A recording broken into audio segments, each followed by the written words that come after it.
Ночью на пустой трассе волк выскочил прямо под колеса автомобиля. Мужчина едва не сбил его. В пасти у волка было письмо. Прочитав несколько строк, водитель побледнел и резко нажал на газ. После ранения в Афганистане Борис лежал в госпитале. Там он получил письмо от своей пожилой матери из деревни. В нем она писала тяжелую новость. Его жена Жанна, узнав, что он стал инвалидом и потерял ногу, решила уйти. Она сказала, что не хочет всю жизнь жить с таким мужем.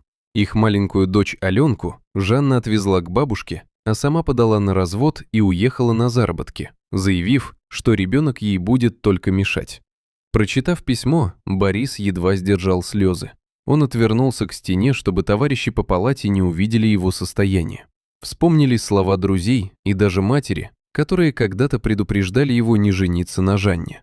Но тогда Борис был сильно влюблен и никого не слушал. Ему казалось, что чувства взаимны. Через некоторое время у них родилась дочь Аленка, и Борис очень ее любил.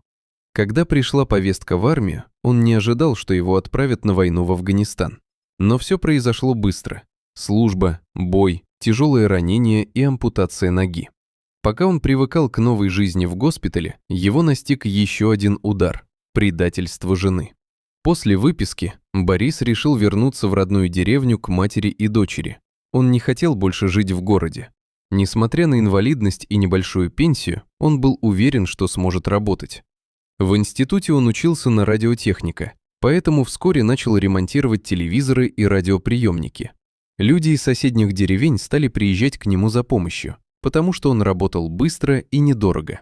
Жизнь постепенно налаживалась. Аленка росла умной и доброй девочкой. Она часто просила у отца собаку, но Борис долго отказывался. Когда-то у него был любимый пес-дружок, и после его смерти мужчина тяжело переживал потерю. Иногда он в шутку говорил дочке, что ему с его протезом больше подошел бы настоящий волк. Однажды деревенские мальчишки нашли в лесу маленького волчонка и принесли его Аленке. Девочка принесла зверька домой, завернув в тряпки. Бабушка сначала испугалась и хотела вернуть волчонка в лес, но Борис решил оставить его. Он понимал, что после контакта с людьми волки уже не примут детеныша обратно, и тот просто погибнет. Так волчонок остался жить у них дома. Аленка назвала его Грином. Годы шли. Волк и девочка росли вместе и очень привязались друг к другу. За это время умерла мама Бориса, а деревня постепенно пустела. Люди уезжали в города в поисках работы.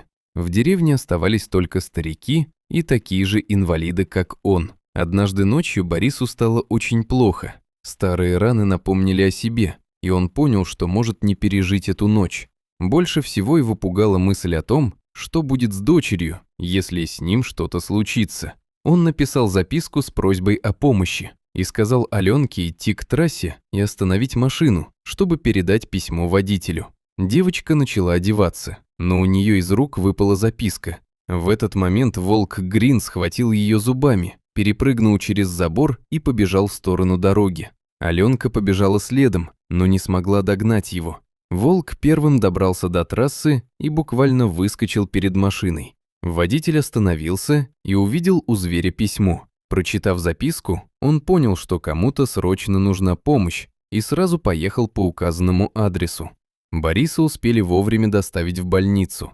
Благодаря этому его жизнь удалось спасти, а волк, которого когда-то приютила семья, в самый важный момент отплатил им за заботу и стал настоящим спасителем.